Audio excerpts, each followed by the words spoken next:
It's now time for Michigan voters to cast ballots in the state's primary, and it's clear it will be another huge win for President Donald Trump on the way to the nomination in Milwaukee later this year.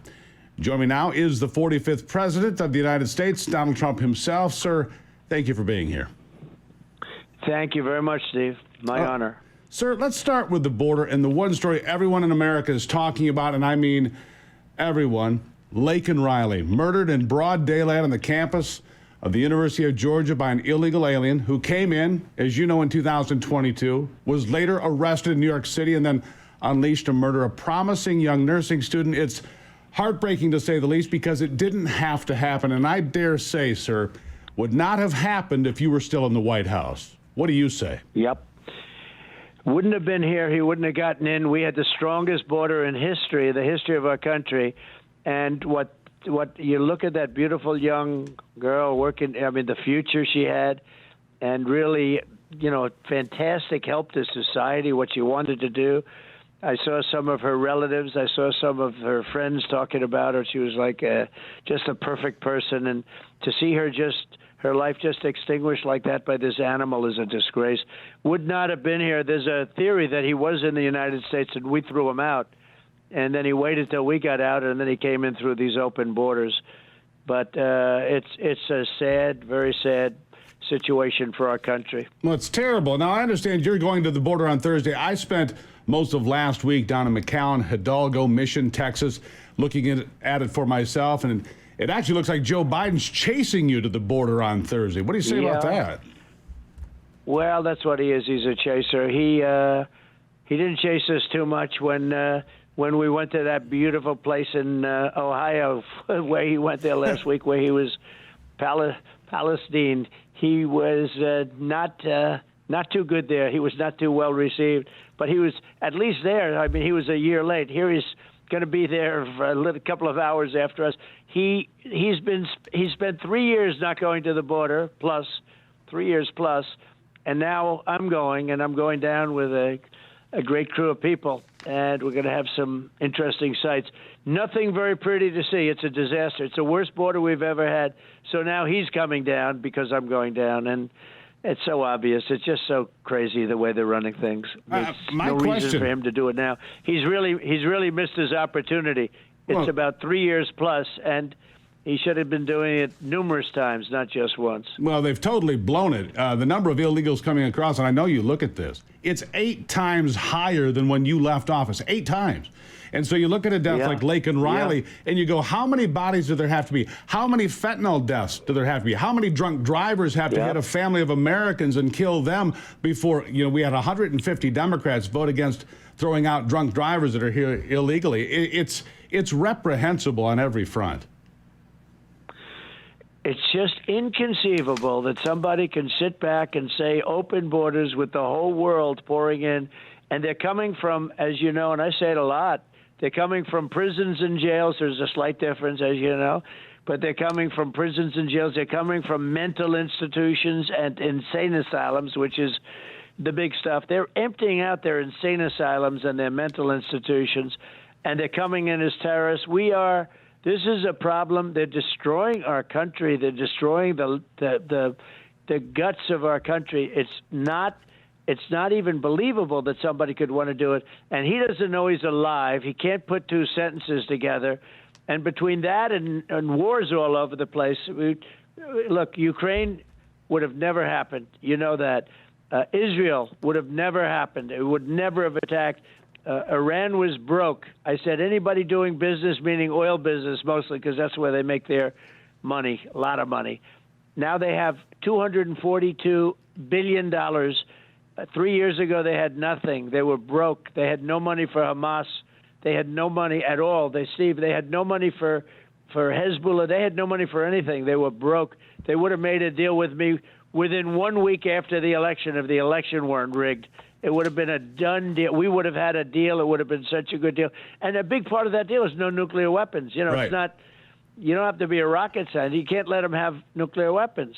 And we would have had that done, and it would have been good for everybody. But Biden blew it. There's never been a president so incompetent as what we have right now. And The one thing I say is Jimmy Carter is happy because he's now looked upon as a brilliant president. The Carter administration is brilliant compared to what Biden has done. So that's about the only person that probably is pretty happy. Well, something else that Americans are clearly outraged about, Mr. President, is $60 billion, the latest amount of money they want to send to Ukraine. Speaking of Ukraine, last night, 40,000 veterans in America slept on the street. We've got families that can't make ends meet because of the economy, because of Bidenomics. They don't want to call it that anymore, of course, but it's Bidenomics. That's what they've done to the economy. We have homeless vets on the streets, and they want to send $60 billion to Ukraine to pay for their payroll and their pensions. People are outraged. Well, the other outrage is that, Europe is when you add it all up, it's got an economy about the size of ours, so it's big stuff. We're $100 billion more into payment to Ukraine than Europe. And I say they have to equalize. They should equalize. And I did this with NATO. You remember, I made them pay up. They paid hundreds of billions of dollars after I said, I'm not going to protect you unless you pay up. And, they take advantage of us on trade, and then we're supposed to pay for their military. But I said, and they would ask me, are you saying that you won't protect us? I said, are you paid up? They said, no. In other words, they were delinquent. I said, if you're delinquent, we don't protect. And, the press gave me a little hard time, but the Secretary General, Stoltenberg, said it was the most amazing thing I've ever seen because he was working for years trying to get those nations to pay, and they weren't paying. The United States was paying for almost all of NATO. 8 nations were paying out of 28, and I got them to pay hundreds of billions of dollars, and that's why NATO has money today. Obama would go down and make a speech. Bush would go down, he'd make a speech. Nothing would happen. I went down, I said, let me look at the numbers, and I got him to pay we got him to pay $428 billion into NATO. So I'm very proud to do it, but I'll tell you, they have to pay. They have to equalize on Ukraine, Steve. Have to pull their weight. Let me ask you something. I'm going to quote a book of yours from a number of years ago, Think Big and Kick Ass. I read that book a number of years before you were president. In that book, if I recall correctly, you mentioned that the whole world thought you were really rich, but you were tremendously in debt, and therefore you were the poorest man in New York City. How is America any different today at $34.5 trillion in debt? Everybody says America is the richest nation on earth. I say we are so far in debt, we can't afford to send money to Ukraine or 1,000 other places we do. Reflecting on your comments in that book, what's the difference? There's not a big difference, and we have to dig out like I dug out, and to a point where I had the best years that I've ever had recently. And, frankly, if you take a look, our country has to do something like I did. You cut back on costs. You go out and make great deals. We have liquid gold under our feet, Steve, more than any other country, and yet we go to Venezuela to get it. And by the way, speaking of problems, so people are coming in from all over the countries, but Venezuela announced today, and other countries are going to follow. We don't want our criminals back. I used to send MS-13 back by the thousands, by many thousands every year. The MS-13 gangs are brutal. And we'd send them out of our country and back to their countries where they came from. The countries now are saying we're not going to take them back. And Venezuela started it today, the dictator. He said, we're not going to take our people back. Remember, that, as I said in my first speech ever, they're not sending their finest. Okay, they're not sending their finest. Even beyond their prisoners, even beyond their mental institution patients, even beyond all of that, they're not sending their finest. So Venezuela announced today they're not going to take them back under any circumstances because they don't respect our country. They don't respect our president. That will not happen under me. We're going to get the criminals out first, and they're going to be out of here fast, and they're going right back to their countries, or there's going to be great retribution. I want to shift gears with you to a topic you discussed when you were in Michigan most recently back in September, Macomb County. And I think you were spot on about this. EVs will be the death of the American auto industry, the heritage that is the Motor City. It will kill the entire industry. The Green New Deal is killing industry after industry. Where are we on EVs? How do we stop this madness? Because these EVs, there's no demand for them. The taxpayers have to pay for them. There's no range. Michigan in February is no place for an EV, I can tell you that. Well, they don't work well in the cold. So I just got back a little while ago from Iowa, when we had our great record-setting, double the best performance ever in Iowa. And then likewise, as you know, in New Hampshire was amazing. Every state so far. And that's why we want to set the record tomorrow in Michigan. But I saw we had a day, election day, 40 degrees below zero. Yeah. There were more electric vehicles on the streets. You could have had one for 10 cents. They were all stopped because they don't work well in cold weather. I don't think they work at all in cold weather, let alone well. I think well is being nice. They don't work well in cold weather. And as you know, they don't go far. And people are, you can't, and the country can't build that many chargers. The country doesn't have the money. It would cost trillions of dollars to build enough chargers. How about when you're driving the road and it starts flashing and it says, make a right turn and go 91 miles to your nearest charger? Yeah. The whole thing is crazy. And, I'll give you worse than that. They want our trucks to go all electric, and you would have to stop 6 times more. Think of it. To go to California, you have to make 6 or 7 stops, whereas you can get there practically with a load of gas, nice diesel fuel. So the industry is going crazy. They want to make our Army tanks all electric.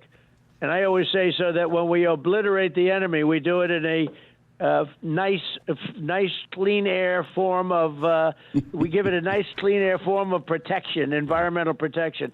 Steve, it's crazy. These people, they have no idea what they're doing, and they're destroying our country. Whether it's a water faucet that doesn't put out water, or a shower that no water's, or a washing machine where you can be in the middle of the greatest waterfall. You have some states, they can't get rid of their water. The washing machines, they don't give you enough water. Now, I opened all of that stuff up, but they're rapidly closing it down again. I made it so that great companies, Whirlpool, great companies can survive and thrive. I let them have water for their washing machines. And it sounds insignificant, but it's very significant. People buy this stuff, and it doesn't work. And the companies came to me, and we opened it all up. And, what they're doing, Steve, I've never seen anything like it. They're destroying our country, but more so, if you look at Afghanistan, that was like a ticket for Russia to go in because they saw this. And when they saw what happened in Afghanistan, leaving our people behind, losing soldiers, 13 dead soldiers, 38 horribly wounded, and then leaving $85 billion worth of equipment behind. And, they're one of the largest sellers of military equipment now in the world. They're selling our equipment. Let me ask you one more thing. We are run by a bunch of incompetent people, Steve. Yeah, let me ask you just one more thing. You alluded to it earlier. I know you're busy. I really appreciate you taking the time, Mr. President, to talk to us about a couple of things. But you alluded to this. Is Joe Biden even running the country? When you talk about Afghanistan, you talk about the Green New Deal, and John Kerry and these other people are running around, pushing these agenda items. Is Joe Biden really running the country? What do you think? I don't think so. I don't think that he knows he's alive. I don't think he can put 2 sentences together. I've watched as he can't find a stairway. The speaker, for whatever reason, these podiums that you're on, oftentimes they'll have 5 or 6 stairways to get off. He can't find them. He walks into a wall. No, I don't think so. I think that they have some very smart fascists and communists that surround the Resolute desk in the Oval Office, a beautiful Resolute desk. It is witnessing things that it never thought it would witness. It's been the desk to some of the greatest presidents in history. And to witness what's happening to our country right now is just incredible. I don't think so. And I personally don't see him running. I don't think he's going to make it. I don't know. Maybe he was. I hope he does. I'm sure that he's trying. But, we're dealing with very tough, very streetwise, very smart people. You look at China, you look at Russia. Look what Russia's doing. Remember, Russia took nothing from us, and I closed up their pipeline. The biggest deal they've ever done was the pipeline to take over Europe. By the way, that's their first step to taking over Europe. But the biggest, and I closed it down, and then he comes in and he let him build it. But that thing was closed down dead. But he did open. Think of this. He did. I closed that down. He opened it up. But he closed down our Keystone pipeline, Keystone XL pipeline. Yeah. So he lets Russia have a pipeline, but he doesn't have us have the pipeline, which is a very important thing. That was a very important pipeline. But I had it all done. They were working, and he comes in. One of the first mandates, one of the first things he did is he closed it up. It's a shame what's happening to our country, but you see it no more. I mean, the big thing right now is the border, with millions and millions Absolutely. of people coming in from places unknown. It's horrible. Yeah, it says doing great damage. Well, we wish you well in Michigan, then on the way to Super Tuesday, and then, of course, on the way to Milwaukee. This has been wrapped up for some period of time. President Donald Trump, I greatly appreciate you taking the time, and I look forward to talking to you again, maybe again in the Oval Office. Well, maybe so, and I look forward to it. You have a great show, and we'll clean it all up. We'll get it done. You know the expression, make America great again. That's what we're going to do. Donald Trump, thank you. Thanks, Steve.